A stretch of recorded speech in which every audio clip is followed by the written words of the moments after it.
Good afternoon, everybody, and welcome to the IOSH Highlands and Islands branch webinar.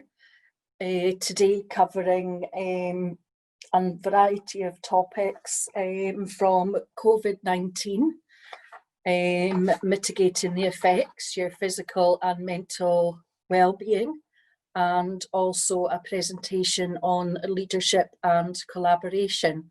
We have three speakers joining us today.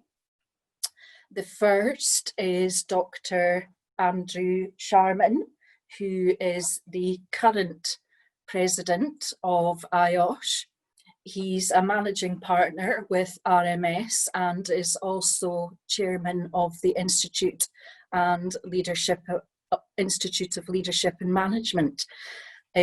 Following on from Andrew, we will have James Quinn. He is the IOSH President-elect, and after James will be our guest speaker, Mr. Stewart Nicol, who is the Chief Executive of the Inverness Chamber of Commerce. So my name is Gillian, and I'm the current chair of the Highlands and Islands branch. So without further ado, I would like to hand over to Andrew Sharman. Thanks, Gillian. Hello, everybody. I'm Dr. Andrew Sharman, President of IOSH. Thanks for your welcome to your branch meeting today. It's great to be with you all. I just wanted to spend a few moments to address you all as your president with a note of support as we try to cope as well as we can through this unprecedented challenge as the pandemic continues. COVID-19, the coronavirus, has and is still contributing to disruption in our lives, and we're having to continue to isolate ourselves, distance ourselves from family and friends, work in different sorts of ways and not being able to engage or interact in the ways that we're used to. And it's quite unsettling, isn't it? I've also found myself in exactly that situation. I normally live in Switzerland, and a quick 4-day trip to visit family back here in Scotland has now turned into 2 months away from home with a weekend bag. I've been locked down in rural Scotland, away from home, down on the Scottish borders. Although I love being back in my homeland, I'm fed up out of living out of a suitcase in an Airbnb rental apartment and not being able to go and see my family. As you can probably tell by looking at my face, I've also succumbed to the Scottish summer and managed to forget just how hot and lovely it gets down here in the Scottish borders. In addition to all of that, I've managed to contract the coronavirus myself and have had several weeks of not feeling particularly well and still have some pretty unpleasant symptoms, which the doctors tell me are going to be here for several more weeks yet. I thought I had a light at the end of the tunnel with a flight back home to Switzerland booked for the 19th of May, but that was cancelled by the airline. And then I got an email telling me that it would be the middle of July before I managed to get a flight back from Edinburgh to Geneva. So I've certainly had enough of this pandemic, and cabin fever is definitely settling in. But I guess all we can do is be patient, which, as some of you might know, doesn't really come easily to me. Despite all said, though, I think we've got to take away the positives. I get to hang out in my homeland and with you all here today. We need to embrace the time, I think, that we have to spend with those that we love, finding ways to strengthen connections with others through webinars like this, or video chats, phone calls, letters, social media, and instant chat messaging too. In fact, over the last few weeks, whilst on lockdown, I've found myself writing handwritten notes to people that I realise I've probably lost a bit of touch with, but they're still important to me in my life. So I just wanted to reach out and say hello. And it's been lovely to receive some of those things back from people too. Of course, there's the constant news feeds on the pandemic. They're hard to avoid, aren't they? As the coronavirus dominates every newspaper, news feed, and news report.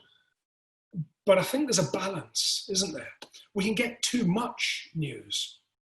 And I reckon one of the biggest risks from this pandemic is the infodemic that accompanies it. I'm trying hard not to watch any news at the moment and instead take my updates from the scientific institutions just once a week. I guess we're all finding ways to cope and to understand what the pandemic means for us and what our role is, whether it's as a a husband, partner, wife, brother, sister, father, mother, friend, colleague, co-worker, or other. Another thing that this period of the pandemic has taught me is the importance of human connection. As a psychologist, of course, I would say that, wouldn't I? It particularly interests me that the governments around the world have been calling for social distance, because I think that's a poor choice of phrase. Really, what the governments want is physical distance between us, at least 2 meters apart from each other, to slow or stop the spread of virus. But whilst physical distance is important, I think what the pandemic's doing is reducing social distance. Just this morning, when I went out to my car, I had a chat with someone on the street that I'd never met before. And there we were, cheerily chatting about the lovely weather that we're having and what we're both learning out of this pandemic. I'm finding I'm spending more time on the phone to family and friends than I've ever done before. So in terms of social distance, I definitely feel that reducing and feeling closer to more people than perhaps I ever have. One thing that's really important to me as your president is the work that you do. Now, I'm conscious today that we also have some guests coming from the Chambers of Commerce. So right now, I just want to take a moment with the greatest of respect whilst I welcome you here to address the IOSH members. Because IOSH members, as your president, I feel proud to represent you and our profession. Right now, we've got a real opportunity to shine and come right to the fore, to help managers and leaders in our organizations and others in our societies with clear, consistent, and pragmatic guidance and advice. I recorded a short message recently, which you may have seen on the IOSH website. It's been dubbed my co-video, where I spoke about all the amazing efforts of OSH professionals around the world, including nearly 48,000 of us IOSH members in 130 countries now. Many of our members are either working from home with families and kids around, or from makeshift desks on our dining tables, sheds, or spare rooms. And then there are those of us who are in different, displaced, or unusual work environments. And regardless of where we are, we're all joining forces as one to ensure that we and our membership remain strong. So for me, it's a real pride and honor to be your president, particularly in these turbulent times during the pandemic. If you haven't already seen the video, you can listen to a copy of that recording on the IOSH coronavirus resources pages. It's at iosh.com/coronavirus. Feel free to share that video in your own networks too, if you find it useful. In the video, I also spoke about the IOSH Benevolent Fund. Many of our members might be facing hardships during this challenging time, and that's where the Benevolent Fund could offer a lifeline of financial or other support to members who are struggling. So I encourage you to take advantage of this if you find yourself in that situation or know someone that might be able to use a little help right now. To find out more, just visit iosh.com/benevolent fund. To show our support, every member of the IOSH Presidential team has now donated to the Vital Fund and would appreciate all other contributions, no matter how small. Every pound can help one of our members. So if you're able to do so, please consider boosting the Benevolent Fund to help your fellow colleagues and members. Donating is really quick and easy. With a debit or credit card, just visit iosh.com/how-to-donate. Now, it goes without saying that we'll all be feeling somewhat anxious by the changes that we're experiencing. And to address this, I'll soon be handing over to James Quinn, President-elect, who will present a session on how our mental and physical well-being can be affected in these difficult times and how to mitigate those effects. I hope you all take something away from that session with Jimmy today. Our members are critical to a safe and healthy recovery from times of crisis and occupational risks like this. It's important our membership is supported, and the presidential team are very proud of efforts dedicated to doing this. So far, we've taken this Wellbeing presentation to over 650 members across our network and still have a number of branch and group events scheduled for the forthcoming weeks. During these difficult times, it's important, of course, to remember that the little things we do often make the biggest difference. Looking out for one another, your loved ones, your friends, your neighbours, recognizing and thanking those that are working throughout this period, whether it's the key workers, those on the front line, or your colleagues at work. A phone call, a letter, a video call, whatever we can do to stay connected. We're all on this journey together, and as one IOSH, we will succeed this virus. I'm sharing my journey each week in my LinkedIn posts, The Life of the IOSH President, and I encourage you to get involved in the discussions there. I'll send you a link just after this talk through the chat option, and you can connect and join the discussions. Of course, IOSH will continue to keep you updated and support you throughout this challenging period. So just keep an eye on the IOSH website, in particular, the COVID page that I mentioned, where there's a number of resources updated on an almost daily basis. As I said at the beginning, right now is the moment that the profession can really shine. Our profession has never been more needed and never been more important in my view. I think now is the time that we'll look back on in years to come and say, that's when things changed. That's when we, the IOSH profession, were really recognized. And that's when we were really valued. So thank you in advance for your support, for your commitment as one IOSH, as practitioners, as leaders and managers to getting through this pandemic safely. Thanks for your time today. I wish you and your loved ones the very best. Take care. And don't forget to make some time for yourself and your own well-being too. Stay safe and well. I look forward to hearing from you and seeing you all soon. I'm going to hang around now just for a couple of minutes, Gillian, if that's okay. If anyone has any questions or any comments they want to chat with me about, I'd love to stay around for a couple of moments of discussion. Yeah, no problem at all. Thank you very much, Andrew. If anyone would like to pose a question to Andrew, if you would like to use the raise your hand function or raise hand function, and we can put you in touch. Okay, I'm seeing we have Kieran Delaney. So Kieran, if you give me a second, I will just ask you to unmute. Actually, Gillian, I can see Kieran's note here. Kieran's just asking to remind all members to fill in the grades review survey. Good reminder, Kieran, thank you. The member grades review survey ends tomorrow. So you've all, as members, received the link. It's really important that you get into this survey and offer your comments to help us shape the future of the grades. So if you haven't yet, as Kieran suggests, please do fill in your survey. It'll only take you about 10 minutes. It's pretty quick to do. The other thing, Andrew, is I'd ask that you'd mention how important it is that our members would participate in the forthcoming council elections, as you know, that they was released on Tuesday, and I'm sure that you'd want to impart how important it is for us to have fresh blood coming into council. Indeed. Thanks, Kieran. Good reminder. Thank you very much, Kieran. Has anybody else got anything for Andrew?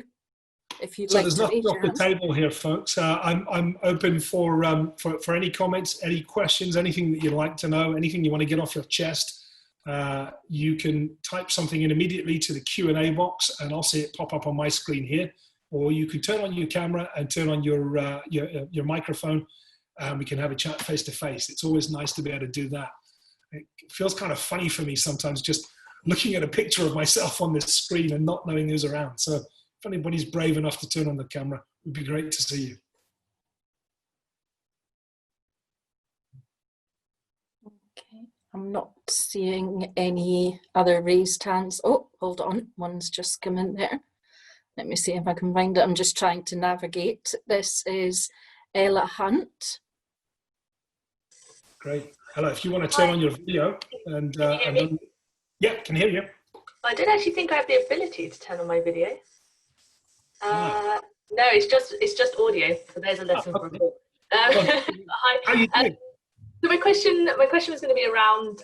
Obviously, everyone's had this plan for 2020, which looks very different now. So for IOSH, what items have you had to drop out of your plan for 2020? Yeah, good question. I'm pretty pleased to say there's not been much dropped. It's business as usual as far as we're concerned. Nothing significant has dropped. We had our most recent council meeting just a few weeks ago, and the council, of course, as everybody knows here, are the representatives of the membership. They're the ways that you as members can get your voices heard by me as chairman of council and also in my other role as president of IOSH. There's two hats actually that I have at the moment. And at council meeting, there's around 40 of us in the room who are representing the members. And we also have Bill Gunyon as chairman of the board of trustees, and a couple of other trustees normally join us too. And Bev Messenger as our chief executive, plus some of her senior leadership team. And normally over the course of 2 days, although this time we met, of course, online in just a shorter meeting, across the period of the council meeting, we get updates on strategy and the work that's going on, plus any other issues that the chief executive or chairman of the board want to bring to us. And it's also an opportunity for council to share voices of membership with the senior leadership team of IOSH too. I was really pleased to see that everything is on track. We're looking very good this year in terms of our strategic objectives. Member grades review, as you heard me mention, and Kieran remind us, is underway. There's lots of other great activities too. So good news, Ella. Nothing has been dropped. I think the IOSH staff at the Grange have done remarkably well in being displaced and having to work from home and allowing us to continue business as usual. And as your president and as chairman of council, I'm delighted to tell you that I haven't seen any deterioration in the service that I'm getting, or I think that our members are getting from the Grange. That's great, thanks. Thank you. Thanks for the question, Ella. Thank you very much, Ella. I have a link sent in from Joanne Price that just says, quick reminder to Andrew about the sun safety recommendations to better protect at-risk workers. Saying I appreciate it. You're about 24 hours too late. I went for a walk yesterday in the middle of nowhere in the Scottish borders, and I went out wearing a rain jacket and a fleece. And about an hour into the walk, suddenly the clouds disappeared, and I got scorched by sunlight. And of course, after spending the last 2 months indoors, pretty much, as you can see, I got a bit pink. So I've been lathering on the after sun, and I've bought a bottle of sun cream to make sure that I'm protected when I go out, as well as a nice big hat. So thanks, Joanne. Good reminder for everybody. I guess I'm not the only one with peely welly skin on this call. So let's all make sure. Absolutely not. Yes, thank you very much, Joanne. She's added there that it's great advice from IOSH now that we are entering sunny times. So there's another one that's come in from William Gallagher. It's in regards to the membership grades, and it's in regards to grad IOSH level 5 VQ, but change in membership says level 6. Will I lose my grading? Yeah, look, I guess the easy answer to that is we're not sure yet. And that's why it's so important that everybody on this call who's an IOSH member gets their opinions in. In addition to the survey, you're also getting emailed a link to the proposed changes with all of the background behind what the changes are and what it's likely to mean. So I suggest that every IOSH member needs to get into that link, look at the proposed changes to what it means for you as an individual, and decide whether you're happy with that. If you're not and you have some concerns about it, then you've got to input that on the survey. You'll find the survey is pretty quick to do. You can answer yes or no to most questions, and how likely you are to support these proposals. You can also use the free text box to write in any concerns that you have, and you can also talk directly to membership at this time at membership@iosh.com. So please do be reminded to get into that survey and have a look at what the changes mean for you as an individual. That's great. Thank you very much, Andrew. I hope that answered the question for the member there. I believe that Anthony has a question that he would like to ask. Sure, Andrew. I might also ask this of Stewart later, but I was wondering about your opinion about whether or not the current situation has validated or established IOSH professionals as decision makers who have earned their seat at board level decision making. Well, that's a great question, Anthony. Thanks for that. As I alluded to in my address just now, I think now is the time for IOSH practitioners to have the opportunity to be validated, to be seen, to be shown to adding real value. Now here's the challenge. Not all practitioners will take that opportunity.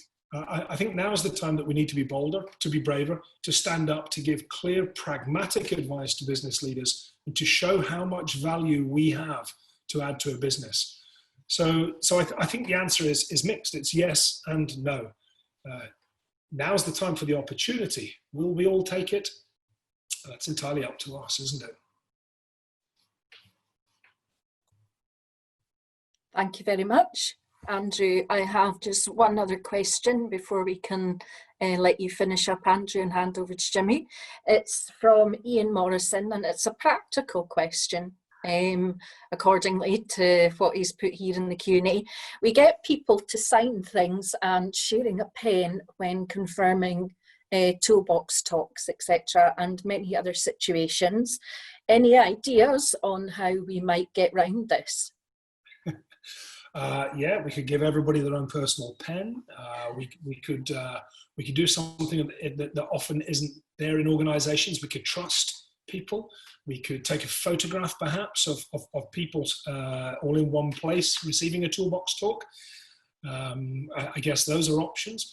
We could do toolbox talks online. I guess there's lots of things that we could do. We could we can ask people if they could affirm that we're allowed to verify or to note that they attended that meeting. We could ask everybody to wear a nitrile glove before they handle the communal pen. I guess there's lots of options. You'll find quite a lot of advice about PPE actually and use of communal stuff on the IOSH coronavirus resources page, iosh.com/coronavirus. That's where you'll find that video that I mentioned that I did for you guys, as well as lots of thinking around how you return to work. And in fact, tomorrow at 12:30, you know that we run a webinar every week on coronavirus. Tomorrow at 12:30, we'll be talking about returning to work. So I guess you'll hear a little bit more about that there too. I'm seeing a couple of things coming in on chat. Elshan Husseinoff, Elshan, great to see you here. Thanks for saying hello. There's some suggestions that Elshan's talking about here too. Yeah, Elshan, a quick question on the Behavioural Safety Leadership Programme. Thank you. Yeah, that's an online programme that my business offers that's certificated by IOSH. Glad you really enjoyed it. Thank you. Will there be other courses like this? Yes, we're currently building a programme on Wellbeing. It's just with IOSH for accreditation at the moment. So within the next 2 weeks, Elshan, you'll get a link to the new IOSH certificate in Wellbeing that will be done completely online, just like that Behavioural Safety Leadership one. That's great. Thank you very much, Andrew. Just one that's come in on the Q&A as well as the chat with regards to, can you recommend any particular scientific institutes to keep an eye on? So, because like you, they're feeling a bit bombarded with information. That's from Don McKenzie. Yeah, Dawn, good question. Thank you. Look, in my consulting business, the World Health Organization are one of our clients, so I tend to stick to what they say. And indeed, the weekly webinars that I've mentioned already, we were running a number of those with the World Health Organization, with the United Nations and the ILO. So those are my go-to sources for scientific information. I tend to go straight there. The WHO has a fantastic website for coronavirus right now, filled with lots of great resources, including a weekly webinar that you can log on for free and hear the scientists talking about the latest findings. I know a number of these scientists in the infectious diseases unit now, and I think that that's the place that I rely on most. So yeah, have a look at the World Health Organization, Dawn. That's great. Well, thank you very much, Andrew, for giving us your time today. And stay healthy, stay well, stay safe. Thank you, Gillian. Thanks, everybody, for being here. It's a pleasure to see you all. I'll leave you to the rest of your meeting and to that Wellbeing presentation from Jimmy Quinn. Thank you all. And I'll post a little note to you just now in the chat. I look forward to seeing you on LinkedIn in the discussions there too. Thanks again. Bye-bye. Great. Thank you, Andrew.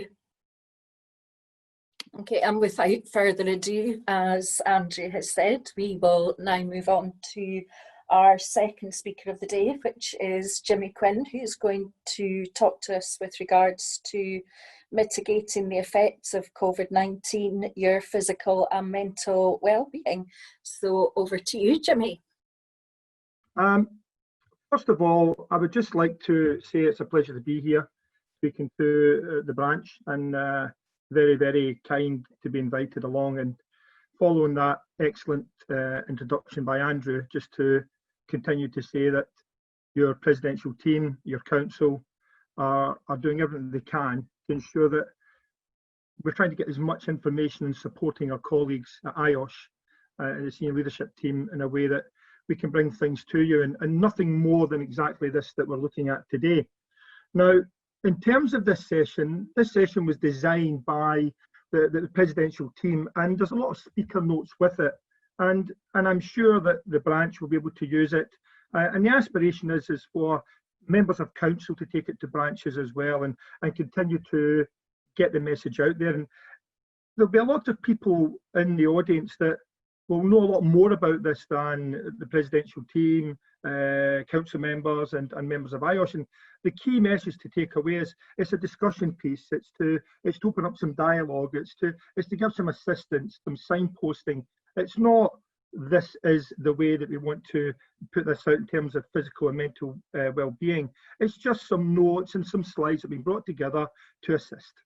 So no more ado then than just to go through the first part, which is going to discuss a poll, and Dimple, who's in the background there, is going to get a poll going now, and that poll will sort of just come out, and it'll let us know what everybody else is thinking. So while that's ongoing, I'll just go on to the next slide, and just wait for Dimple to bring that one in. Now, this slide here is talking about the way that public health suggests that there's three sort of different levels of prevention.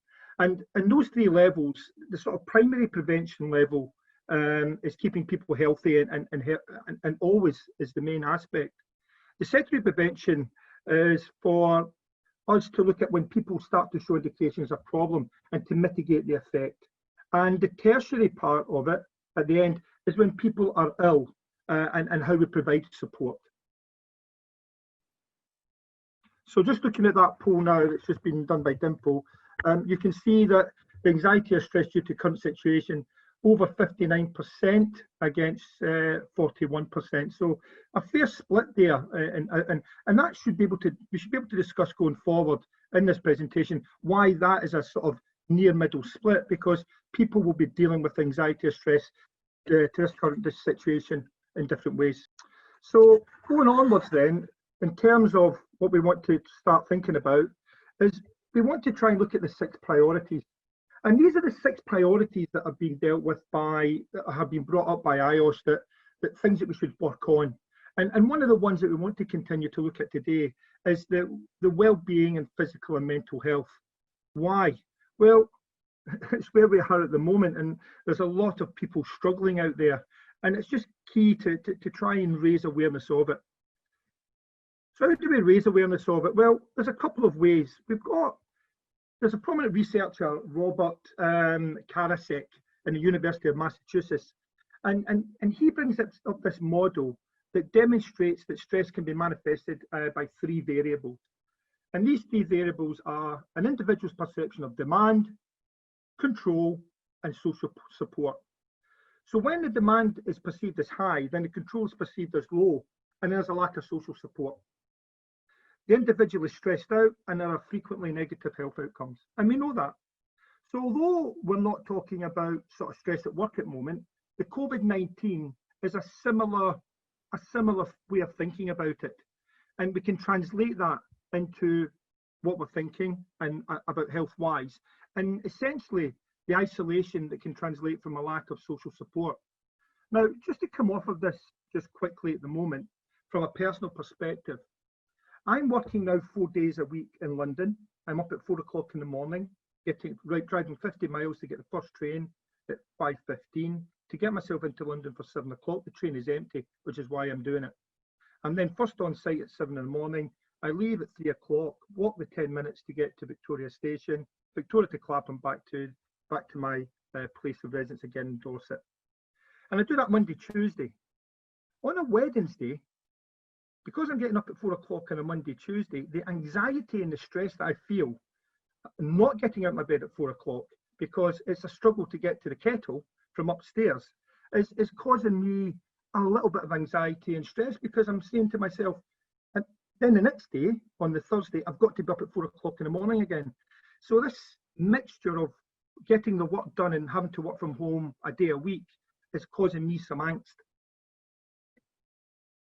So when we look at this sort of calculating risk and we look at the severity and likelihood of this, we can see that we need to agree that the negative outcomes of the virus are likely, and the severity is very, very considerable. And if we look at that there, we can see that the high risk rating also adds to individual perceived fears. So the year 2001 marked the ILO's entry into the area of stress at work. And in its flagship programme, Solve, the ILO described a model by which stress could trigger one or more negative outcomes, or any of all of the negative outcomes that could trigger stress, leading to negative spiral for a negative synergist effect. What does that mean? It just means that there was so many things there being talked about, and what the model brought out, in which stress could do so many different things. And I'll guarantee, whilst talking to you now from my cottage in the Dorset countryside on a farm where the birds sing in the morning and the cows are mooing in the afternoon and the sheep are buying in the fields, that when I'm at home, apart from the little bit I told you about earlier on, my levels of stress are much more controlled because I'm in a great environment. But then let's think about people that are in different environments. Let's think about people that have a lack of social support. Let's think about people that are in the centre of a major city in a one-bedroom apartment that can't move out, and for the first few weeks couldn't even go out the house, never mind go to a park, an inner city park now, and all the different aspects that come with that as well. And also think about the rise in physical violence as well that's going on. So what I've done now is just brought up some examples of outcomes that can be a source and a result of these outcomes. So stress, addictive behaviours, psychological and physical violence, inadequate sleep, inadequate nutrition, inadequate physical exercise, social insecurity, financial insecurity, and the list could go on and on.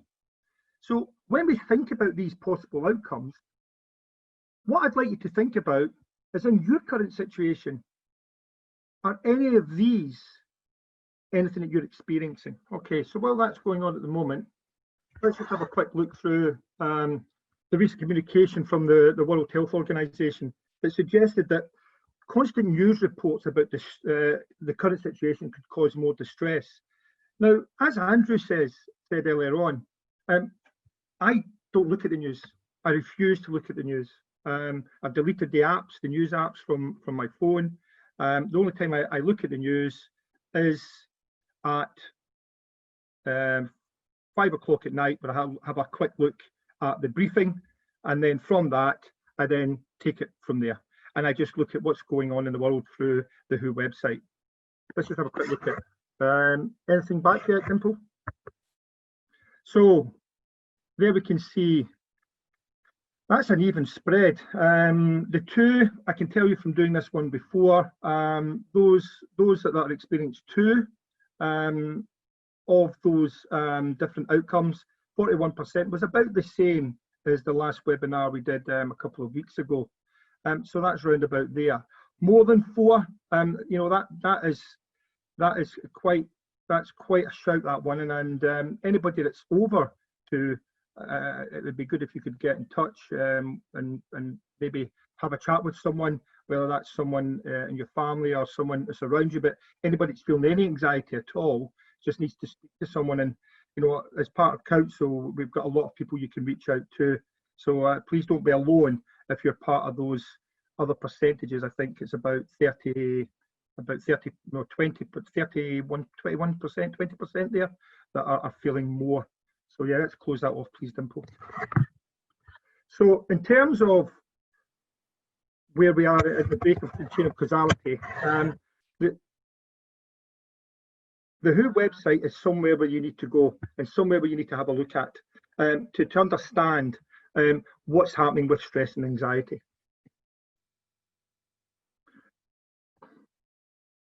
The World Health Organization also proposes 7 important roles of the occupational safety and health professional. And that, during the COVID-19 epidemic, and that's related to this presentation, and that's about assessing risks, which I'm sure you're all doing now in your jobs, providing risk communication, and also collaborating with community public health authorities, which I'm doing an awful lot in my role. And those of you who know me and those of you who don't know that I'm a senior HSE manager in construction, and indeed my job hasn't stopped since the 24th of March. And indeed, from 24th March onwards, we were also started looking at risk assessments and ways to get people back to work as far away as that. So when we look at that, we need to try and understand what it is that best we can do in order to bring all that together. So the IOSH Head of Health and Safety in a recent webinar suggested that on a personal level, we need to focus on ourselves and others. And in doing that, we do it by looking after and listening to our own mental and physical health and well-being, looking after our own safety and health, maintaining a work-life balance, keeping up to date, avoiding misinformation and fake news, and quite rightly, talking about how we feel. So from my perspective, and talking to you as a person, as an IOSH member, I'm very relieved that I've got so many people that I can reach out to. And I don't have to reach out to people at work. I've also got a very stable home environment as well. And I've got a lovely place where I can go walking. So from my side, looking at my own mental health, I'm in a good place. Did I swim every day? Yes. Did I swim a mile every day? Yes. I've had to change that. Do I hate walking? I absolutely detest it. But I know that I need to get myself out to walk. So in terms of that, looking after myself, and I don't think that in any time in recent times has this ability to maintain that work-life balance been so important, and it's very, very important to me. So what are we going to do in terms of looking after yourselves and looking after the people that you're looking after from work, family? Well, we need to make sure that at any time you can reach out and speak to anyone. And in this IOSH family, which we're in as well, there are so many people you can reach out to. I put so much stuff on LinkedIn. There's some amazing council members. All our council members are amazing. All our members are amazing. But there's some real people there that you can reach out to now. One of our council members is online today that I know of, Kieran Delaney. A massive advocate of mental health, and he's always reaching out to anyone and everyone. And he speaks a lot of sense. In fact, he's the one that is calling me and telling me that I need to make sure that I'm looking after myself. So in terms of that, thank you, Kieran, as well. So what we're looking at now, well, we're looking at some information. A copy of this PowerPoint and its notes will be available to you. There's lots of links there that you'll be able to link into. And again, there are lots and lots of people that you can reach out to. You know, you just have to go onto the IOSH website. Going forward, myself and Andrew and members of the presidential team will be trying to do some work to create some maybe mental health first aiders within council that can perhaps reach out to, that members can reach out to. It's not really there, but it's something that we're talking about as well. So all I can say on this part is thank you. I would really hope that you could think about using this presentation in different ways for yourselves and those around you, and even offering any feedback that we make it better. And again, like I said, I'm not the be all and end all of all that is well-being and mental health, but what I can do is just share my stories and give you something to talk about. Thank you very much. That's great. Thank you very much, Jimmy. I'm sure we all find that very insightful and gave us some useful information to take forward in our current roles, especially with lockdown probably being in the process of easing somewhat. We're all going to be managing people not only returning to work but also readjusting mentally and physically to social distancing and changes. So a lot of useful information in there. I'm conscious of time at present, so if it's okay with everybody, if you have any questions for Jimmy, we can take them in the Q&A box and ask them towards the end of the session. Or if Jimmy has a specific desire to, you could take some questions from participants just now. It's entirely up to yourself. No, it's just I'm just getting a scolding at the moment from Joe Price. I didn't realise it, Joanne, because I haven't seen any of the list of people who on. I only heard Kieran's voice, so of course, yes, we've got the amazing Joanne Price as one of our council members as well, who's another massive advocate of this presentation and mental health awareness as well. So yeah, I'll just go through the questions just quickly in terms of, I'll take the answers in and I'll keep one or two questions just so that we can get Stewart going, if that's okay. That's absolutely perfect. Thank you very much, Jimmy. So without further ado, I will hand over to Stewart Nicol. Thank you very much, Stewart, for joining us today. Stewart, for those who do not know him already, is the Chief Executive of the Inverness Chamber of Commerce. He's held this role since September 2008, but he's been on the board for the Chamber of Commerce since 2006. And Inverness Chamber of Commerce has grown significantly during his tenure, and I'm sure that is going to continue in the future, Stewart. So, and Highlands and Islands branch are now a member of the Inverness Chamber of Commerce, having recently joined this year. So we look forward to working with you and hopefully engaging with other member businesses throughout the Highlands and Islands region. So without further ado, I'll hand over to Stewart. Thank you very much, Gillian. Good afternoon, ladies and gentlemen. Delighted to be with you. It's beautifully sunny in Inverness, I would like to say, as is always the case, but it sounds as if Scotland's well covered, given Andrew's comments from the borders. As Gillian says, I've been involved with the Chamber of Commerce for 12 years, and a couple of years back was our 125th anniversary, and we celebrated that in some style, and I felt I spent most of the year reminding colleagues that I engaged with that it was Chamber that was 125, not myself. But such is the challenge of running an organisation. But you know about that being a membership organisation. I'm delighted with the conversation I've been listening into, and I want to share a brief synopsis, and I recognise time's against us, so I'll truncate my comments a bit. But I think over my career, there's been 2 or 3 quite critical inputs and moments that have helped me and shaped me as a leader and as an influencer. And as Gillian says, I've been 12 years in the post, and I've grown the organisation from 2 of us, quite literally, in a small office above a garage at the bottom of the garden to city centre building with capacity for 17 staff. We've grown membership by over 50%. Our revenues have increased 5-fold, staffing 8-fold, etc., etc., etc. So there's been a clear direction of travel for us as an organisation, and I believe we are key in terms of helping to shape the way forward as the business community within Inverness and the Highlands and Islands. We've got membership across the whole of Scotland, across the whole of the UK. In fact, we've got a couple of international members that we're particularly proud of. What we've identified over recent years in particular, as I've worked with a colleague who has had significant input to me in terms of executive coaching, and that's been one of my key recent moments, was to engage with Sheila on a personal level, but also on behalf of some of my senior management team to help us understand our own styles, our own influence, our own ability to manage ourselves and the role that we have. And Sheila also worked as a facilitator with myself and the team and our board.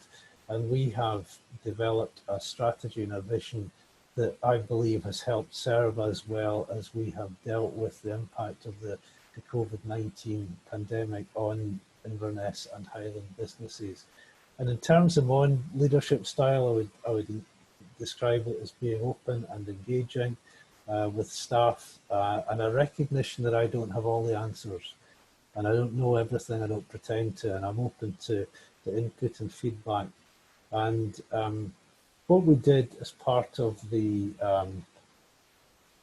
review of our strategy was develop a key vision statement that serves us well as a membership team, that as IOSH you would expect to see this, and on the next slide as our values. So as a member of Inverness Chamber, you would recognise that we are dedicated to actively connecting and representing businesses across the Highlands to support their growth.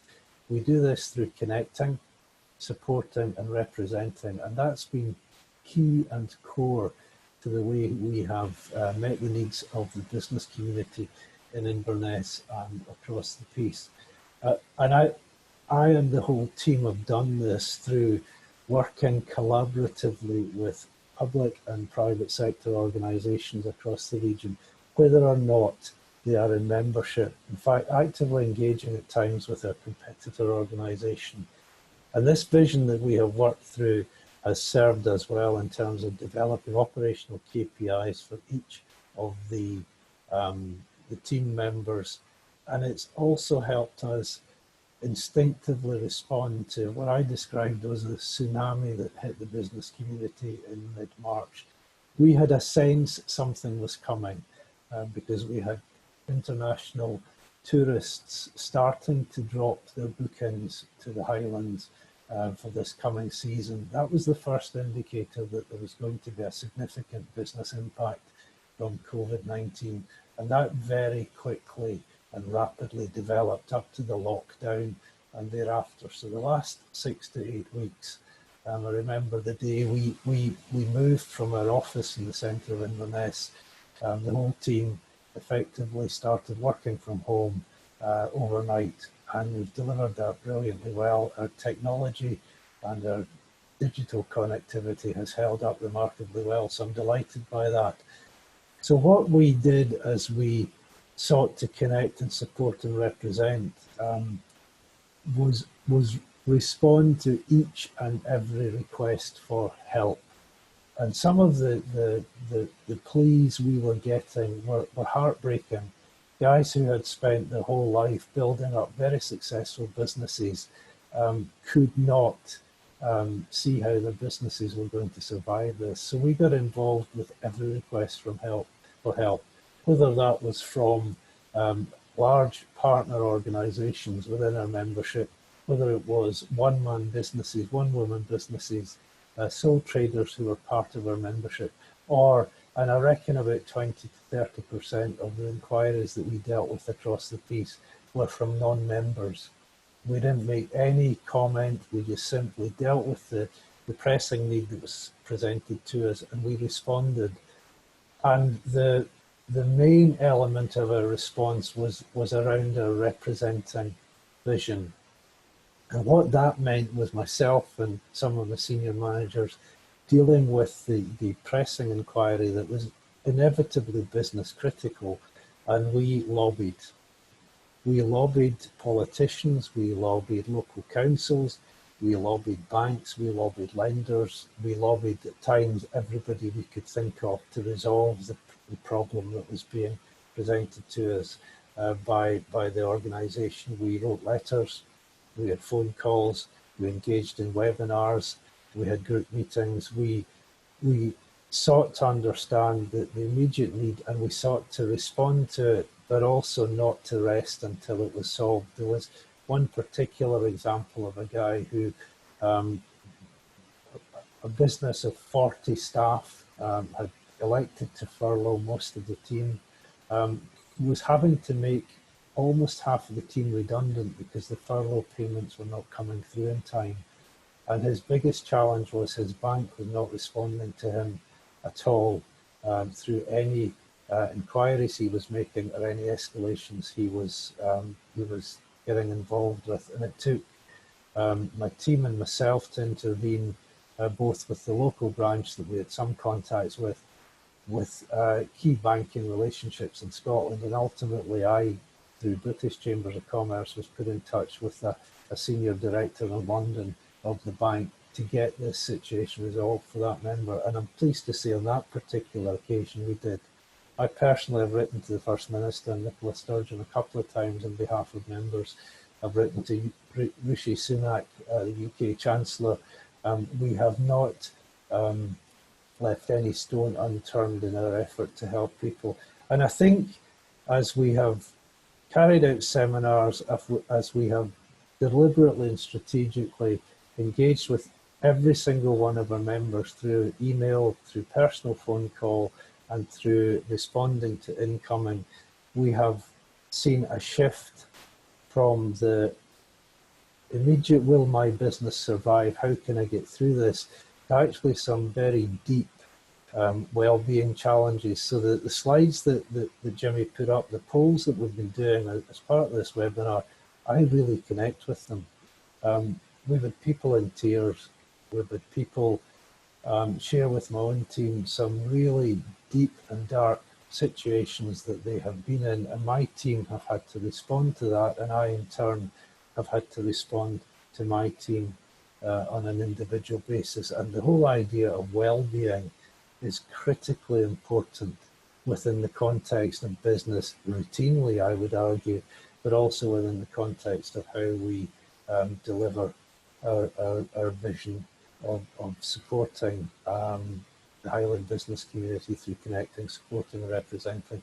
One of the things that came out of that was values, individual values that we would operate within our team, or that IOSH as a member would experience, would taste and see in every engagement with us: trust, integrity and commitment. Now that's probably no different from anybody else's, but we as a team seek to honestly deliver on each of them. We will always have the best interests of our members at heart. We will always be open, honest and ethical and fair, and we'll always be dedicated to the success of our members across the piece.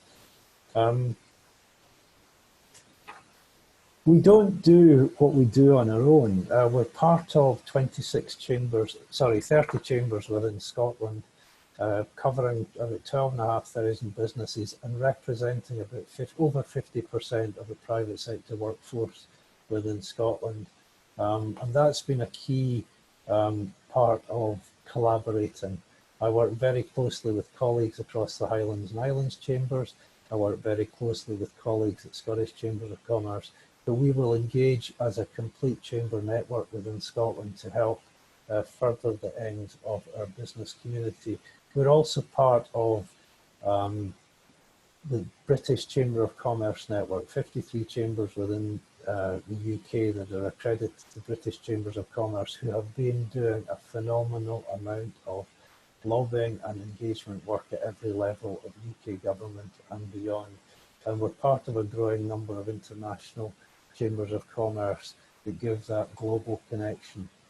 What I'd like to just simply say in my closing remarks is my own journey around IOSH. I grew up in the electricity industry, spent most of my career with Scottish and Southern Energy, as it is now, on the commercial side of the business in Aberdeen, Dundee and Perth. And I moved to Inverness in the early 90s as district manager for what was then the Highland district. And I moved from commercial onto engineering. And the big thing at the time for us as an organisation, which was Scottish Hydroelectric, transitioning to become Scottish and Southern Energy, now SSE, we had a focus on safety. And I moved from a commercial environment into a really hard, focused engineering environment. And the focus was on safety quite appropriately. And the interesting thing, and you guys will know this because you come across it day in, day out, is guess what? Within the electricity sector, we managed electrical safety brilliantly well because we knew what it could do to you. And the bulk of the stats that I had as a district manager were slips, trips and falls. I suspect 20 years after leaving the business, if I went back in today to the office I used to manage in Inverness, the stats would still be the same. The biggest issue faced by all was slips, trips and falls. And I remember clearly at the time deciding to tackle safety in an environment that was quite bluntly new to me in a totally different way. My boss couldn't figure it out. I was getting criticised by it. But the solution at the time, excuse my language, was you just kick ass. If you don't do it right, kick ass harder. And I said, no, that's not how I operate. That's not me. And I went about tackling it from a behavioural point of view, and that was tough. That was really hard. And I learned from that experience that actually you need to get buy-in from the top. You need to keep communicating. And the thing for me was that the soft skills, the behavioural engagement, the listening before speaking was actually not soft at all. It was really tough. So that was learning for me within the context of safety. I remember also, and my colleagues know about this one, a fairly innocuous event that we ran that's quite light-hearted. And it allows members to do a pitch, to do a hustings around their business. And we had a mental health charity based in the city of Inverness that operated across the Highlands. I remember the person on the evening of that event doing something quite different, I felt. Now, the whole point of this hustings was it was fun. You weren't allowed PowerPoint, you weren't actually allowed notes, but you could bring as many props as you liked. And this individual just simply handed out a blank sheet of paper, a piece of card to a number of folk within the audience. I wasn't quite sure what was going on until she said at the start of her presentation, could those of you with the card please stand up? And there's a few of us stood up in the room, quite a number. And she said, yeah, that's the number of people in organisations across the Highlands who will have mental health issues. And I looked around the room and I went, my goodness, in every organisation, in my organisation, and I did the sums and I thought, well, that means 3 of my team have got mental health issues. That was quite sobering. It was wrong. The answer was 4 of my team had mental health issues. And I didn't realise it, didn't know about it until that event. So that was really significant. And we as a team, we've got a health service plan that we run for our staff that's available to members. And part of that that's critical is the health support. And we've been doing a lot on webinars with well-being and mental health. So I'm looking to restart the office post-COVID, and we're going to be working closely with my landlord and the facilities management, but I will also be actively seeking my staff's input, to other tenants' input, and we will be looking at how we're going to get back into the office in Inverness, actually, if we do. But in the meantime, during this period of lockdown, we've been involved with a twice-weekly check-in at the start of the week. How's everybody doing? A final wrap-up at the end of the week. How's the week done? What's the weekend looking like? And in addition to that, all of my senior managers and myself are making sure that we speak to all of our team all of the time while they're doing the job. So that's how we've been helping support, connect, support and represent the business community within Inverness and across the Highlands. And I'm delighted to take questions as part of your wrap-up. So thank you very much for allowing me to share some comments with you this afternoon. That's lovely. Thank you very much, Stewart. Much appreciated.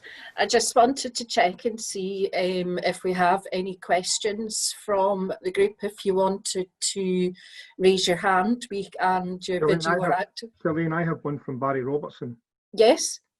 If I may, Barry, a very, very good question, and I hope you won't mind by me reading it out.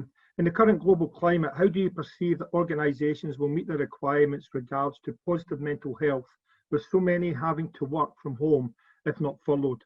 And how would you consider that requirements are monitored? And the reason why you're asking is because sadly, some young people have taken their own lives during this pandemic. Well, I can't really comment on what everyone else is doing, Barry, but what I can tell you is that in my company, we have a weekly meet-up with all the mental health first aiders in the company. We use a consultant from Glasgow, a cracking consultant who's on webinar each week. We then have a monthly meeting as well, just with the mental health first aiders. We have all the mental health first aiders in the company that haven't been furloughed, and those that have been furloughed as well, and in government guidelines, can talk on our website. So we have a website where it's dedicated to the mental health issues. And at this moment in time I'm speaking to three colleagues that have been furloughed, and talking to them about what better things they can do. So how do we go through that, and how do we monitor that? Well, I don't think there's any real science to it. It's making sure that we reach out there. It means we talk to people. On the IOSH or IOSH Sharman page where the council members are, one of our council members who had been offline for a couple of months came back online, and everybody was like, you know, it was like wasps to the hive. You know, everybody asking how he was, and maybe a little bit overkill, but you know, or, pardon the pun, a little bit over the top. We got there, but he knew that we were all looking after him, and we were there for him. So that's what we are doing from both our work and from an IOSH perspective, and I hope that sort of answers part of your question. The other part, I don't know how we answer that in terms of what we do in the bigger picture. Can I just come in on that as well, Jimmy? Quite literally this week, what I was dealing with, and I had a quick look through the list, and I don't recognise too many names, but I'll protect folks. A couple of my staff wanted a chat with myself and the Deputy Chief Exec after the wrap up on Friday to talk about some of the phone calls they've been making to members, and two of them in particular, to separate members of staff, shared that they had considered taking their own lives as a direct consequence of the impact of this virus on their businesses and on their personal lives. Now that they were both men, and we know there's an issue with men's mental health in particular, and that was bad enough, and we'll be following up on that. But actually I came back, I had Monday off, and came back on Tuesday to the news that one of my team had taken Monday off as well, because one of her close friends' 19-year-old son had taken his own life over the weekend in Inverness. So this is serious, and this is a significant impact. So the great work that IOSH is doing, the support that's increasingly available through mental health charities is vital, and we need to get an openness and a sharing, particularly as fellas, to continue to.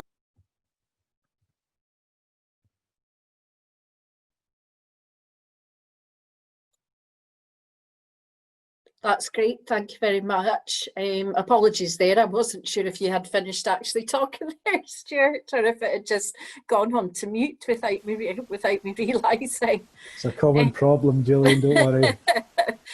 This is a huge learning curve for me, this Zoom things and trying to do host and match everything up. So forgive me, everybody, if I'm being a little bit glaikit, to use a Highland phrase or a Scottish phrase with that. So does anybody have any other questions? Obviously, if you think of something, we can take some stuff retrospectively and put it to our speakers and get a response back for you.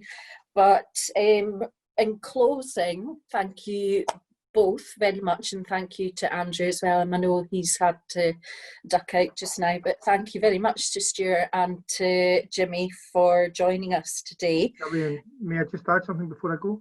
Yes, of course. Thanks. Everyone, I'd just like to say before I sign off and give your chair the last word, is that there are two things here that are going on behind the scenes that I think that we really need to be aware of as well. One is the grades review. Andrew highlighted it. That is a great piece of work, and I know everybody will have different thoughts, and it's important that you all take the survey. I did it, and I'm not particularly brilliant online, but I did it in 9 minutes, answer openly, and be part of that change. It is all about you. I know sometimes that you probably don't feel it is, but it is, trust me. And the other part as well is looking at the council elections. They opened up yesterday, and I would like to think that we can get a lot more. And I think we've got 3 members of council from Scotland. I may have got that slightly wrong, but I'm sure somebody will remind me. But we'd love to see more members from Scotland coming into council. Get on the link, get on LinkedIn, have a look at it, get your nominations. I'm sure if you're a branch member, Gillian will be only too happy to put her name to you becoming a council member.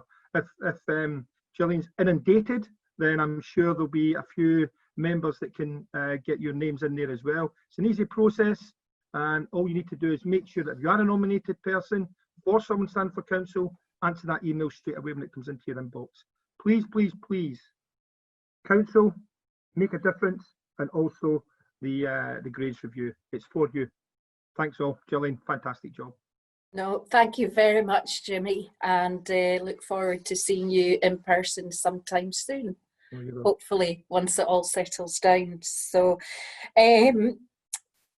before we close up, I'd just like to ask if you wouldn't mind completing a short online poll as to how you feel the webinar has gone today. So, if Dimple would be able to launch that for us, that would be fantastic. And this is the first one that the Highlands and Islands branch have done, so I've had to, it's been a very steep, quick learning curve, but hopefully we will utilise this function a bit more until such a time as we are able to meet in person at our usual venue. Just a couple of further reminders branch-wise. Yes, the membership grades review survey is currently open. I believe it closes either today or tomorrow, so please do have your say. It is important. The other aspect that's currently live that IOSH professionals might find useful is IOSH mentoring. It's gone live where you can register as a mentee or a mentor and allow for some peer-to-peer learning with colleagues to help support you through your journey, possibly going from, as it stands at the moment, grad to chartered, etc. IOSH's Career Hub is also active, and that might be of assistance to those IOSH professionals that have maybe found themselves furloughed and such like with the current COVID situation. So there's a lot of info, support, information and guidance on the IOSH website, so please do make use of that. Just in final closing, IOSH Scotland have a new LinkedIn page, so please do have a look at that and follow it and get updates from all of the branches in Scotland, as well as what IOSH Scotland are doing to support the wider IOSH message across the country, as well as the Highlands and Islands branch have relaunched a LinkedIn page. So again, we would encourage any members to follow that, and we will post in regular updates as well as details of upcoming events, etc., etc.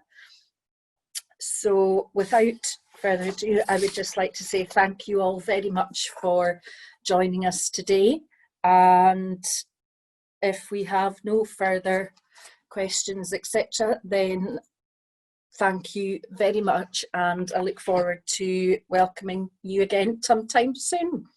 Take care. Thanks, everybody. Bye for now.